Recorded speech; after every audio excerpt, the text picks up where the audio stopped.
Coming up on The Wrong Exit, it's been more than 4 years since the brutal murder of a Jensen Beach woman whose body was found inside her home's septic tank. We'll explore how detectives were able to solve a case that could have gone years without answers. And training the troops, an inside look at the Martin County Sheriff's Office training unit and their mission to keep the best of the best as up to date and as skilled as possible. And no pain, no gain. Find out how the MCSO recruitment team has taken the reins in an inspiring effort to stay in tip-top shape, and hear what they look for when searching for new recruits. And of course, this week's rapid fire. This is The Wrong Exit. Let's roll. I'm Sheriff John Budenseek, and welcome to The Wrong Exit. We have a lot to unpack today, several different interviews, but we're going to start off by talking about an alarming case, Cynthia Cole. Let's start by reviewing this case. March 2022, 57-year-old Cynthia Cole is reported missing from her Jensen Beach home.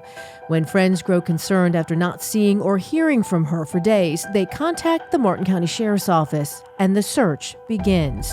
As the days pass, fear for her safety intensifies. Deputies and detectives work tirelessly, holding on to hope that Cynthia will be found alive. But then, the case takes a dark and devastating turn. Investigators notice something unsettling in the yard of Cole's home. The bolts on her septic tank appear to have been tampered with. When detectives remove the heavy lid and look inside, they uncover the horrifying truth. Cynthia Cole's body had been discarded inside the septic tank. Her killer still unknown. After hours of grueling excavation to recover her remains, investigators begin piecing together her final hours of life. What they uncover is both tragic and chilling.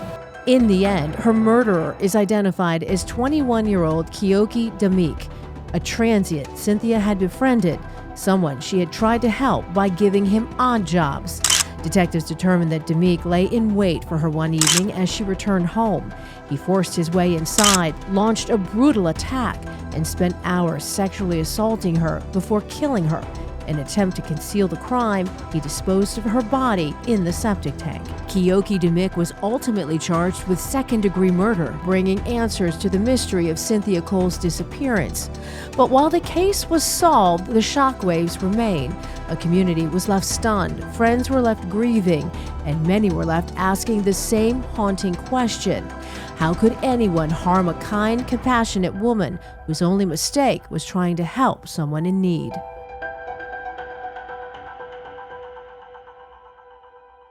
So with me today is Major Crimes Detective Drew Pattison, and he was the lead investigator on this case and knows more about it than really anybody.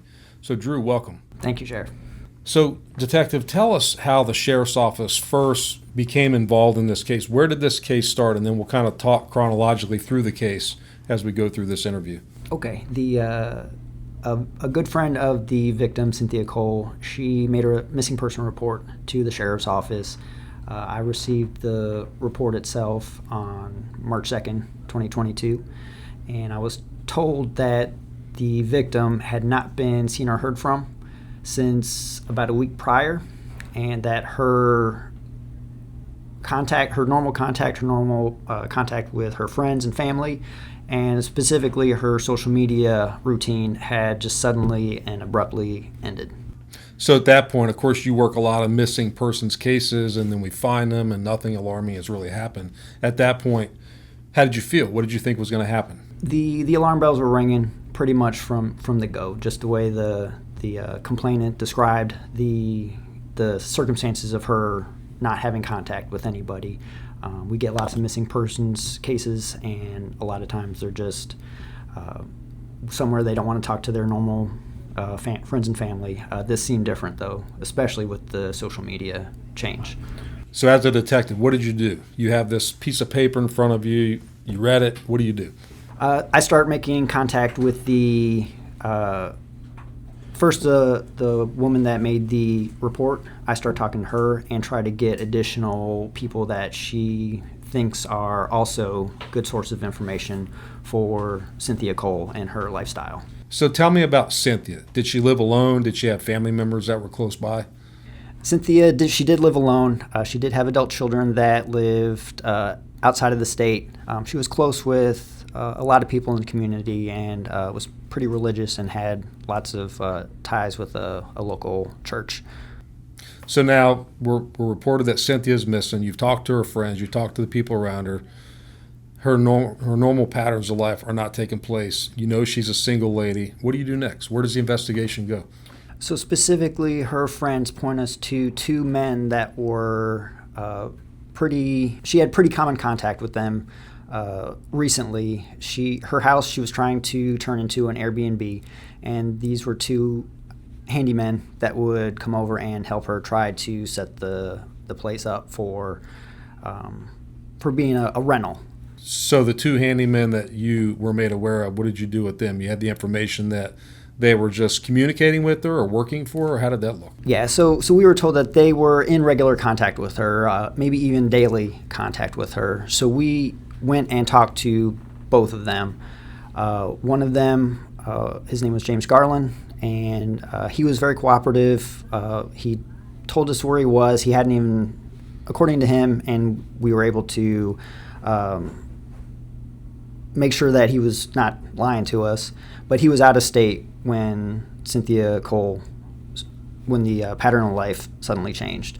The other, Keoki Demich, he was cooperative, but he was almost seemed rehearsed. It almost seemed like he knew too much of what his pattern was during that time when Cynthia Cole went missing. So you asked him where he was when the crime happened. He's too articulate in the way he outlines what took place. Yes. So the detective and the supervisors, they asked him what was going on with him around this time, and he just had it down to the hour. So we've talked to these two handymen. Were we ever able to go to the house and just look around and see if there was anything suspicious that had taken place? Yes. So the very first day of this, the detectives go to her house, and she has lots of spoiled food. There was food that was just left out. It didn't seem like this was any type of planned exit from the area or anything like that. Her vehicle was not at the house, and so she was pretty much just gone. Any signs of a struggle that took place in the house? Not immediately, no.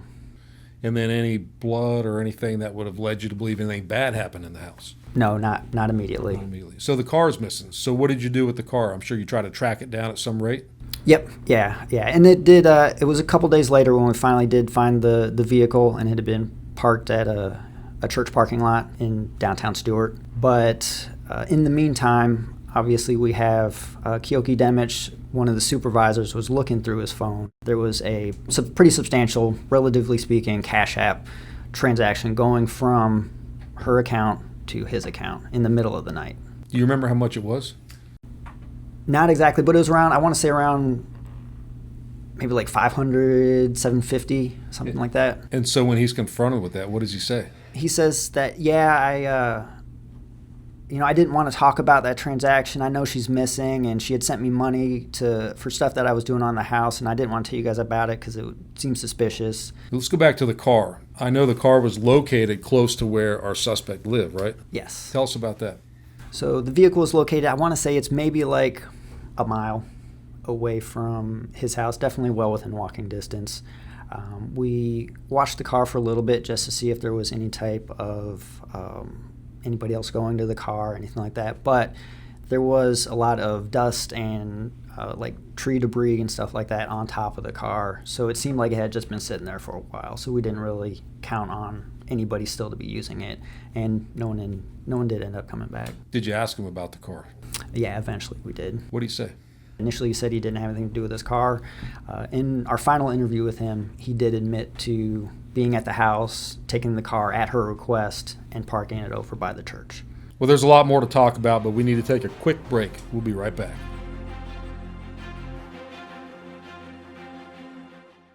I'm Deputy Andy Adams with the Sheriff's Office, and this is my rapid fire.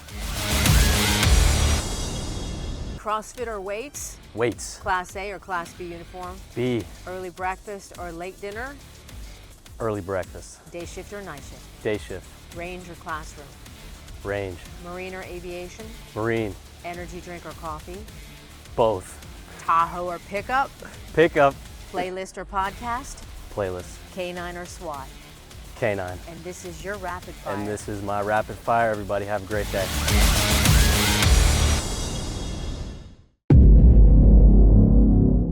Well, we're back and we're talking about the Cynthia Cole case, really a startling case that took place in Jensen Beach. And we're with the major case detective, Drew Pattison, that worked the case. So, Detective Pattison, back to you. So you know she's missing. You know Cynthia's missing. We've got a suspect that you've kind of dialed in on, Keoki. You know there's been a Cash App transaction that should not have taken place. We found the car near where he lived. You interviewed him. He's not really confessing to anything. What do you do next? Yeah, so we interviewed him a couple of times. We also got Lyft information, the ride-sharing app. We got Lyft information that he ordered a ride from his home in Stewart out to Cynthia Cole's address in Jensen Beach. And when we confronted him with that, he had to admit that he had been at the house that night. He had to admit that he took the vehicle. Right. He still wouldn't admit to doing anything to Cynthia. He just said Cynthia was in her was still at home when he left. So we still don't have Cynthia. We don't know where she is. We don't know if she's alive or she's dead. But the detectives, some of your people, and you probably go back to the house. What happens? A very astute detective notices that some of the screws to the septic tank top cover have been manipulated. It looks like one is completely off, one isn't screwed in all the way. And they unscrew it, lift up the top, and it looks like there's a body in the septic tank right below the top. And what was your thought at that point? I saw the septic tank. What was your thought at that point when he discovers her? My thought was we've got a murder. We've got evidence against Keoki Demich. Let's go get him. Let's try to talk to him again. Let's talk about the septic tank real quick, because most people think septic tanks are all underground. But this one in particular, describe how he would have put her in there and how the detective found it, if you don't mind. Okay, so the septic tank it was underground, and it had almost like a manhole type pipe leading up to the top with a cover over it, and the screws for that top had been removed. So essentially, it looked like somebody had undone the top and just dropped the body down through the pipe exposed to the surface and go down into the buried septic tank. So we've located the body. What happens next? What happens next is we go to the suspect and say, hey, we need to talk to you. We need you to come in. We use the preface of asking him for more help to have him come in. And then we start to put the screws on him because we have built up a lot of evidence during the investigation. We've got the Cash App. We've got a Lyft ride going from his house to her house that night. And we start to confront him in the interview. And he has to change his story 3, 4, 5 times to change his story with the evidence that we're progressively confronting him with. So he's trying to lie, but you put the evidence in front of him, so he tries to manipulate his story.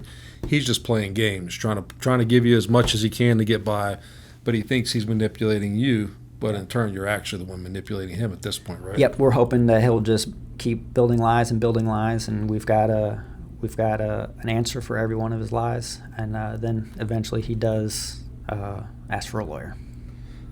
When he feels the heat, he asks for a lawyer. Does he ever just confess or say anything that's really incriminating?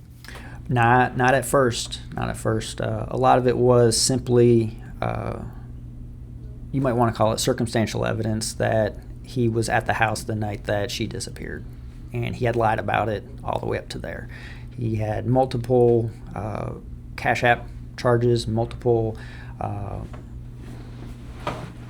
money transfers, electronic money transfers going from her account to his account, various accounts. So we knew that it was him. So just to explain to our viewers, we have two major things going on at the same time. We have the detectives that are in dealing with the state attorney and doing interviews and trying to work on our suspect. And then we have a massive crime scene that's being unearthed up at the victim's house. Let's go over to the crime scene for a minute. Tell me what was going on up there. So the crime scene required obviously it was a septic tank. It was buried. It required some county workers to bring some heavy equipment, some heavy machinery out, and they had to, with assistance from our crime scene unit, pretty much dig up the whole septic tank and get the cover off it so that we can get inside and get any type of evidence. We need to get Cynthia Cole out of there first and foremost, and we needed to get any type of evidence that may be down there with her. So this is graphic, what we're going to talk about, but we're talking about a serious homicide. Tell me about Cynthia's condition. Was she clothed? Cynthia was not clothed. She'd been there for now 4 days? Yeah, probably about four or 5 days. And then what happens? The medical examiner comes out, recovers the body, and then what happens? So the medical examiner recovers the body. The medical examiner does an autopsy, finds numerous injuries to her body, contusions, broken bones, damaged neck, damaged neck muscles and tissue. Right. Definitely evidence of a struggle. Definitely evidence of life-ending injuries, blunt force trauma to the head, cranial fractures. So at that point, the medical examiner rules conclusively that Cynthia Cole died as a result of a homicide. Yes, Right. It was ruled a homicide. Let's switch back over to the interview. So we have Keoki. We've been able to prove beyond a reasonable doubt all these chains of events that he's lied about. What do we do with him? We arrest him, take him to jail for murder. Second-degree murder at that point? I believe it was. Second-degree murder. So our suspect, Keoki Dimich, has lawyered up. He's been arrested. He's in our jail. Cynthia's been recovered. It's ruled a homicide. What happens next? What brings Keoki Dimich back to the Martin County Sheriff's Office to do a proffer or a confession, a full confession that really fills in all the gaps of things that we thought but we weren't sure about at the time of the actual murder? Sure. So during the prosecution phase, the attorneys determined that Keoki Dimich is willing to do a proffer. I believe it was for the incentive of taking the death penalty off of the table for the prosecution. And in return, he would talk about what happened that night. So in lieu of getting the death penalty, he is willing to plead guilty and get a life sentence and tell us exactly what took place. Yes. And so we agreed, family members, of course, we meet with family members, the detectives, we agree with the state attorney, we make a formal written agreement, and then he is brought to the sheriff's office quite a bit of time later, but brought to the sheriff's office, and he does an interview with you, right? Sure. Yep, it's me and the state attorney's office. So you sat down with a murderer and the state attorney, and just give me a brief snapshot of what he told you he did that night. He was very emotionless as he explained what happened, and it turned out to be a very gruesome account of events. Essentially, he said that he went to her house using the lift ride, and sat in the backyard in the shadows, waiting for her to come home. I believe he said that she came home through the front door, and then he went around, knocked on the door. I assume that Cynthia recognized him, opened the door for him, and he immediately attacked her. Punched her in the nose, forced her to the ground, and then ended up going through a process of beating her, sexually assaulting her, and then what ended up leading to her being asphyxiated, drowned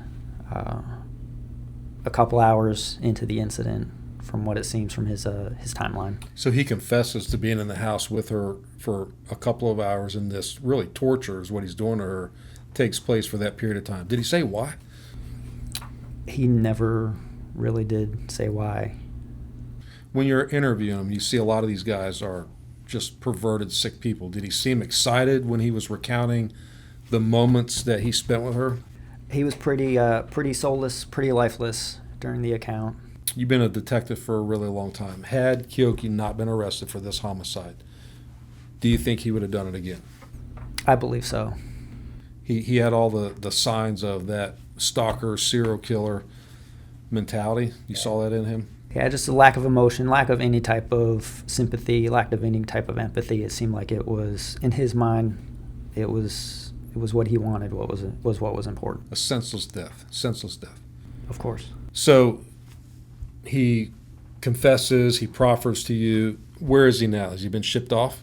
Yeah, he's in the state prison system. State prison. So, Detective, I appreciate what you do. I know this is a really complex case. We've talked about it for 30 minutes, but Martin County is not immune from these horrific homicides. We don't get a lot of them, but you see them nationally, and we've seen them here over the years, and I appreciate you working the recent ones that we've had. And this case highlights just how important it is to really always be careful. This was a single lady, lived at home, allowed some guys that she really didn't know into her house, and this ended in a horrific homicide that really shook the entire North Jensen Beach neighborhood and area, and rightfully so. But absolutely. Detective, thank you for all the work that you do, and appreciate you kind of talking us through. Well, we're moving on. We've got to take a break. We'll be right back.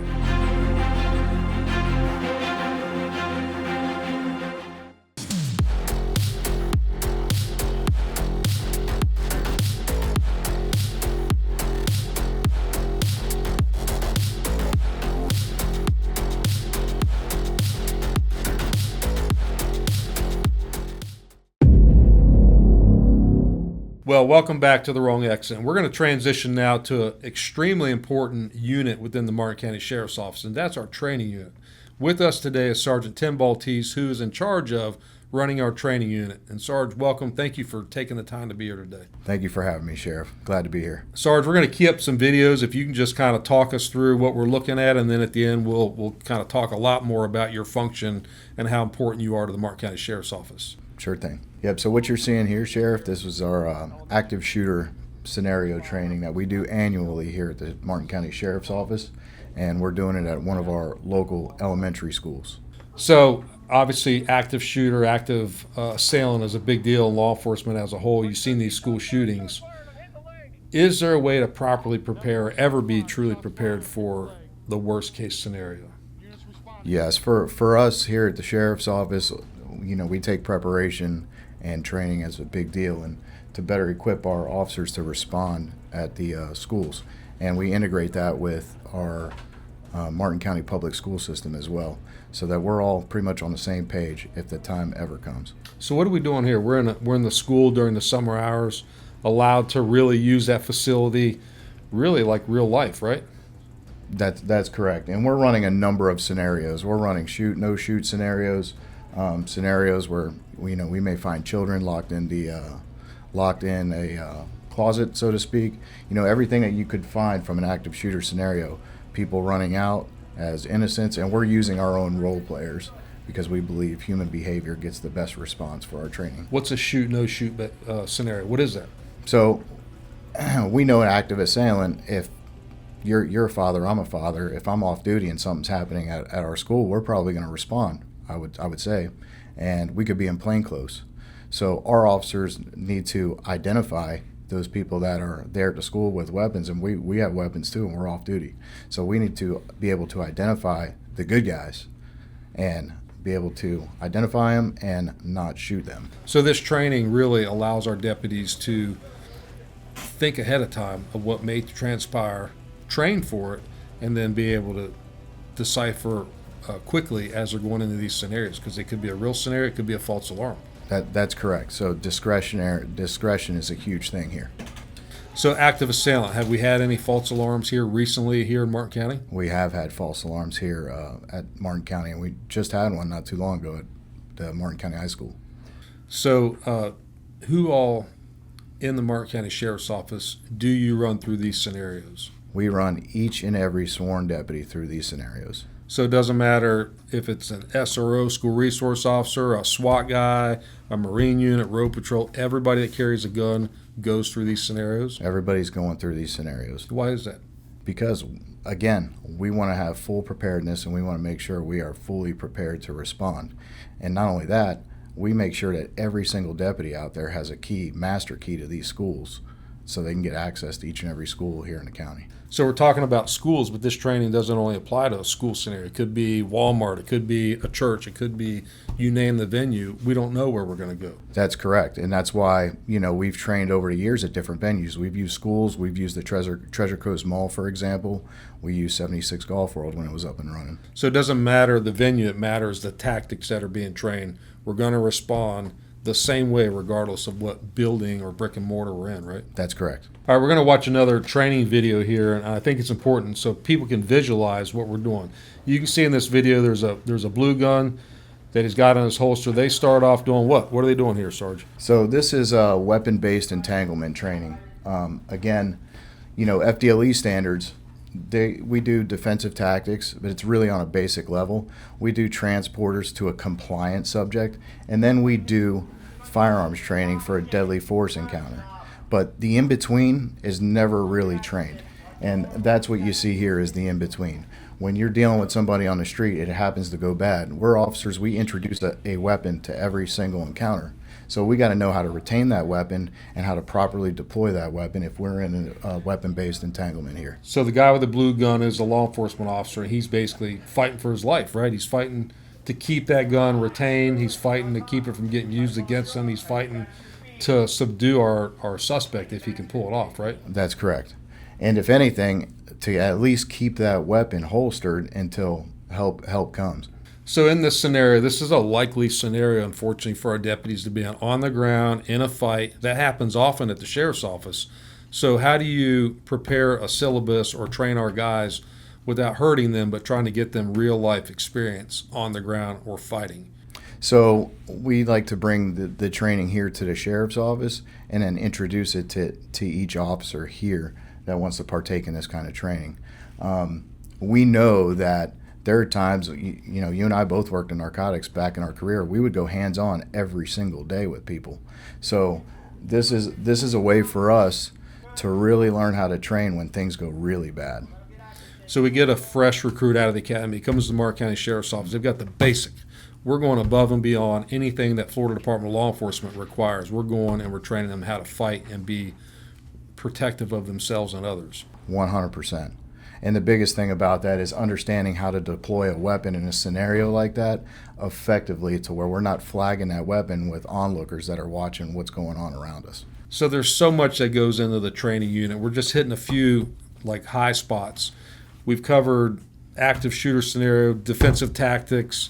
Let's move over to the range. Tell us about the range and what your function is, what your training unit's function is out at the range. Yeah, so the range is what we call our playground. This is where we go out, we're shooting handguns, rifles. We have every one of our sworn law enforcement officers, part-timers, reserve deputies, they come out here, they train. We make sure that we hit those FDLE mandates, but not only that, we far exceed that.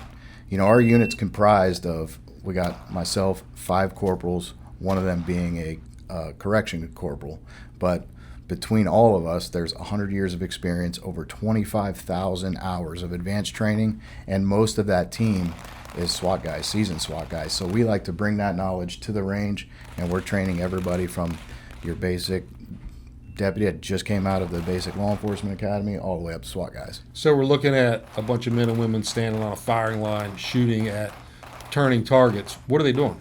Yeah, right now, we're just running a pistol qualification in that one. What's a pistol qualification? So that qualification right there, that was at SWAT training. That's our SWAT qualification, and that's the FBI qualifications, what it's modeled after. So if a deputy, regardless of where they are in the sheriff's office, comes out there and they don't pass the qualification, what happens to them?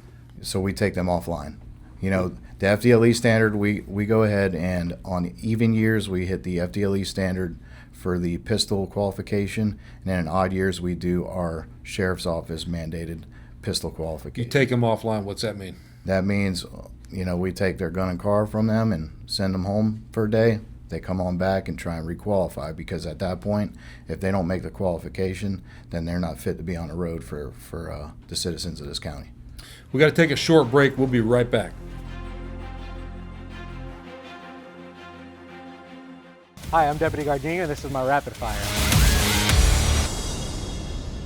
Road patrol or office? Road patrol. Car or motorcycle? Car. Community or tactical? Tactical. Marine or aviation? Aviation.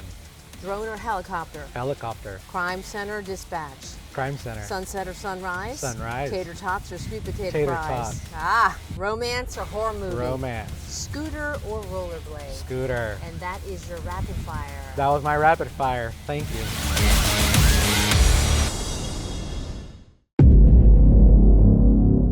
Well, welcome back, and we're talking with Sergeant Baltese about his training unit and all the different facets that they do here at the Martin County Sheriff's Office. We're going to end with something that's kind of a hot topic, and that is jiu-jitsu, something that we're offering now to our men and women at the Martin County Sheriff's Office. Tell us about that. Tell us why we do that. Yep. So our jiu-jitsu program is we have a full mat room. We bring a black belt in who's reputable, comes in and trains our people 3 times a week. And jiu-jitsu is something I'm passionate about. I've been doing it for about 6.5 years, and it changed my life. It builds confidence within you, and it's pretty much like magic. And the best thing I like about it is it looks good on optics too, as far as in the police capacity. You know, you're able to control a subject and do it safely without throwing punches per se. Deputy gets hired at the Martin County Sheriff's Office. What are the odds they're going to get in a fight? It's 100% going to happen in their career. So we used to get individuals, they go through the academy, they get a little bit of defensive tactics, and we put them on the road and we expect them, fend for yourself, figure it out. That's a dangerous model, and that's why we're doing jiu-jitsu now, right? That's correct, Sheriff. You know, we see it nationwide. You see the body cam footage of those of deputies that just don't have the skills to handle what's in front of them, whether it's a bigger suspect than they are, or just being out of tools to use to subdue that subject to at least get them to a point of handcuffing. So everybody thinks you have a taser and you have an asp and you have pepper spray, but sometimes you got to put all that stuff away and you got to go hands-on. 100%. We've seen it to where a taser may not work, your OC spray may not work, so at that point, you still might not be able to be in a deadly force situation. You got to be able to go hands-on and know what you're doing. Is there any statistics on how much safer or how it's reduced injuries within law enforcement as a result of training? There is a study that was done in Georgia, and it showed that they're, I'm trying to think of the name of the agency, I can't remember it off the top of my head, but they saw a significant reduction in the liability and the injuries by having a jiu-jitsu program in place. So all of our new hires, as they come out of the academy, they go through some of our jiu-jitsu training, and then it's afforded to anybody at the sheriff's office. If you want to come in, we'll train you properly. That's correct. And those new deputies come in, and we hit the ground running, and we get them on the mats almost immediately because we feel like we want to start them off on the right foot. My last question, can you beat the instructor? No. Nope. Cannot do that. Sarge, we've talked about 4 things that your unit does. That's a lot in and of itself, but there's so much more that you do to keep Martin County the tip of the spear and safe as a whole. So thank you for what you and your unit do, and we'll be right back.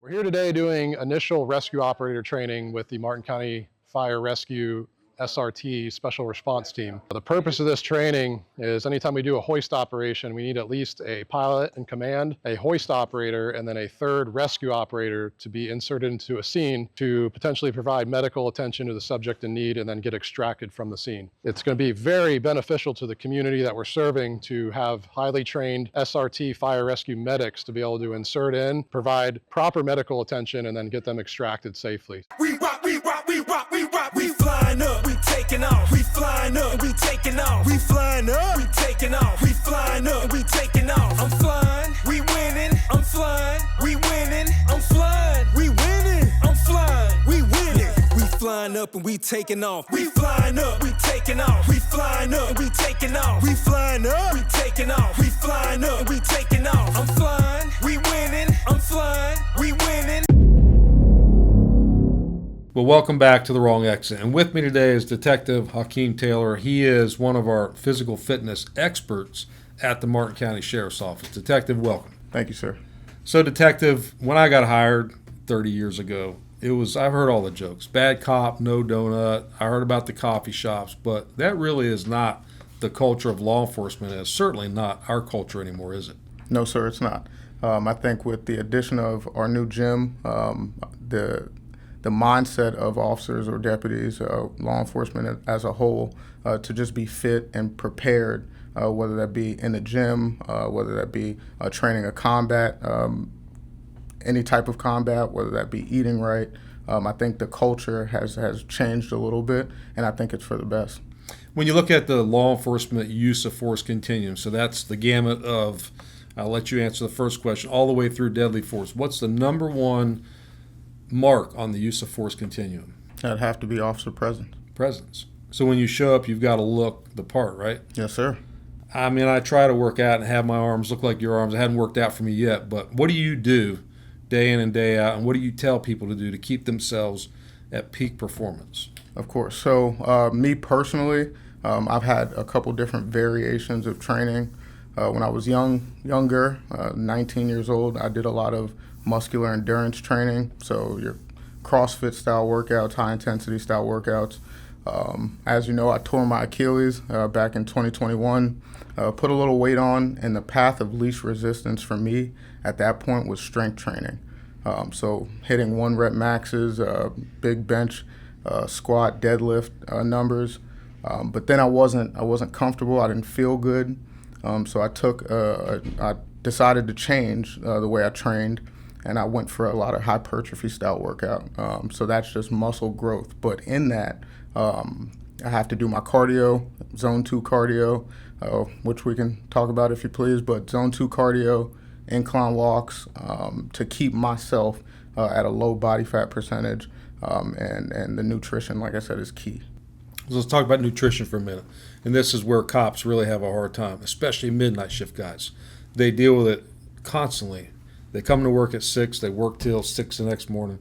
There's nowhere to eat except convenience stores in the middle of the night. How do you offset that? What do you do as a midnight shift deputy to keep yourself in shape and eat the right food?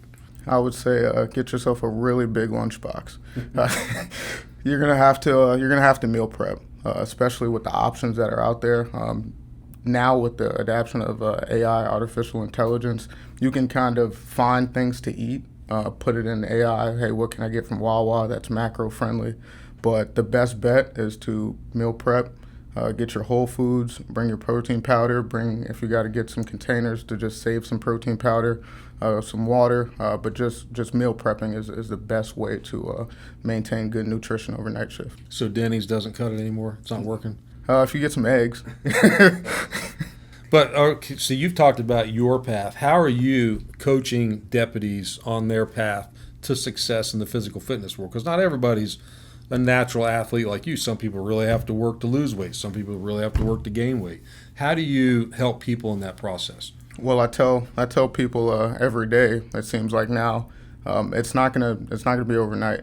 This is a long process. I've been training, and like I said, different adaptions over 11 years, and it wasn't overnight. My first year, I seen the most growth of training, but after that, it's very, very slow stepping. So take it day by day, show up every day, and every day you're better than the day before. Who all has access to the gyms? All sworn members, and I believe all county members. So everybody at the Martin County Sheriff's Office has access to go to the gym and work out. There is no excuse to be out of shape and not do the right thing as you should do at the Sheriff's Office, right? That is correct. And for the sworn members, it's your duty to be fit. It's your duty to be healthy. That comes into play when we're talking about protecting our citizens, our county. So I believe, if you have the ability and the breath in your lungs, go hit the gym. Let's move over. We talked about jiu-jitsu in the last evolution, but I know that kind of it dovetails with your training. So you're training, weight training, you're doing a lot of cardio training, and you're doing jiu-jitsu training. Tell us about how deputies blend weight training and working out into the jiu-jitsu field. So I would say when I first started jiu-jitsu, coming up on a year now, I was really, really strong. I was in my strength training phase, but a lot of that didn't really matter in jiu-jitsu. Jiu-jitsu is more so about technique. Now that I have a little bit of technique, I can kind of get away with, or a little bit more strength, I can get away with some of the lack of technique. But I would say as a whole, combining the strength training with jiu-jitsu just makes for a more well-rounded, more complete deputy. You need the strength to deal with physical aspects of the job. But as far as jiu-jitsu is concerned, it allows you to be more comfortable in non-advantageous positions. Detective, you've been really insightful. I know you do your homework. You're not just preaching it. You live what you're talking about. And I appreciate what you do. You're also a recruiter. So you're out there every day recruiting people that are invested in their own personal well-being, which will transition into being invested into Martin County Sheriff's Office and protecting our people. So thank you for what you do. We got to take a little break. We'll be right back.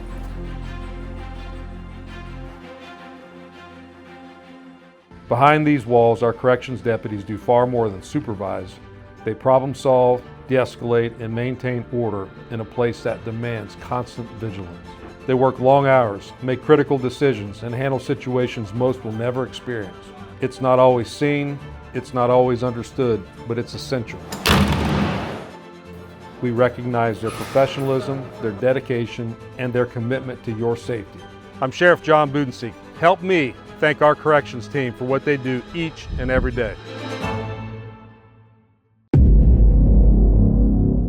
Well, welcome back to The Wrong Exit. I'm here again with Detective Hakeem Taylor. And we were talking about another part of your job function is recruitment. So you're going out there to the police academies, you're going to high schools, colleges, military bases, and recruiting people to come to the Martin County Sheriff's Office. As part of your recruitment, talk about what you look for in the physical fitness world before we even let them come into the Martin County Sheriff's Office and apply. Right. So we have a PAT test here at the Sheriff's Office. The colleges also require candidates or applicants to complete a PAT test. But as far as when I'm looking at a candidate, I want to see that they're at least putting in the work prior to ever applying, speaking to me. That shows the level of dedication that they have to lasting in this career. So running, calisthenics, if they can't get to a gym, maybe doing some combat training like we spoke about earlier, but anything that shows that they have a level of dedication in their personal life prior to ever even applying. So what's PAT stand for? Physical agility test. So we talked about there's some athletes that come in the door that just have it naturally. There's some people that are not athletes. We're looking for, and you're looking for, people that give it everything regardless of how gifted they come naturally or not, right? Correct. So the guy that comes in that just pours his heart out there, he passes, but he's not right where you want him to be. What do you do with somebody like that? Do we hire him? What do we do with him? Well, number one, I'd see if he's coachable. Realistically, like you said, not everybody's going to be an athlete, collegiate, high school. Some people just, they put in a little bit of work to get themselves in a position to be able to apply. So if he's coachable, we have a gym, we have jiu-jitsu. We can get them a little bit better than what they came in as, but they have to be coachable. They have to have the passion to want to do it because I can't make anybody do anything. So you're looking for heart and mind. That's it. Let's move over to not the new recruits. Let's move into the guys that are my age or older. They're 35 to 55 years old. They've been here for 15, 20 years. What do you tell, or how do you keep them moving in the right direction with their physical fitness journey? I would say for someone a little older than myself, I'd say number one, we have to hit the key points. Mobility is very important. Nutrition is also very important. If you don't feel good, if you're not fueling your body right, you're not going to want to even hit the gym. But definitely mobility. Make sure that the joints, supplements, make sure the joints are all oiled up, the body's fueled properly. And then showing them by example, maybe encouraging. Hey, listen, if you're not doing anything later, I'll be in the gym. Come out there. We can slow step it. We can do however you feel comfortable working out. But we could do something, because something's better than nothing. You're a trained physical fitness instructor. You're talking about like personalizing whatever training regimen so it works for that individual without getting them hurt. Right. Correct. Just making it fit for them, for what their current ability. Whatever they can't do, maybe shy away from until they get to a stage that they can do it. And if not, like I said, it's slow stepping. As long as you're in there today, it's better than what you were yesterday. Very insightful, Detective, and thank you for being here. Speaking of athletes, we'll be right back with our tackle of the week.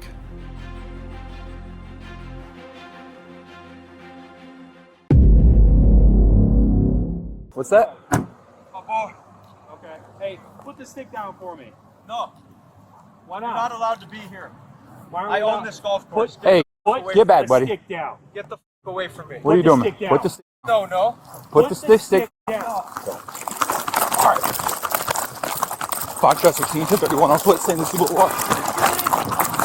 Hey, stop running, mother. Hey, stop it! Stop it!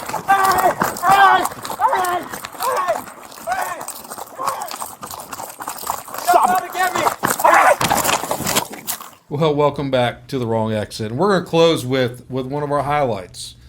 You know, we just got done talking about presence being the first line of the use of force continuum. And you would think that one of our not-so-smart residents would have sized up one of our new hires and realized he's messing with the wrong guy. But he didn't do the math, and he paid accordingly. Well, let me introduce you to that deputy that was behind the camera when that tackle took place. Brand new deputy. Just came out of the Avon Park Academy. He's, 6'3", 250 pounds, solid muscle. His name is Deputy Caleb Prajim, and he is a football player from Temple University and currently in the field training part of the sheriff's office. So as we just talked about, we care about physical fitness. If you look at one of our deputies and they look like they're tough, you better do your math, or you're going to end up on one of these videos and we're going to be laughing at you because you're not smart enough to outrun the guy that you try to run from. So again, thank you. I know we went through a lot of serious things. We started off with Cynthia Cole, extremely serious case here in Martin County, something that Jensen Beach area is still reeling from. We moved into the training unit, one of our key components of the sheriff's office, and we ended with physical fitness. All the things are just a small part of what we do at the sheriff's office. So thank you for being with us, and we'll look forward to seeing you on the next round of The Wrong Exit.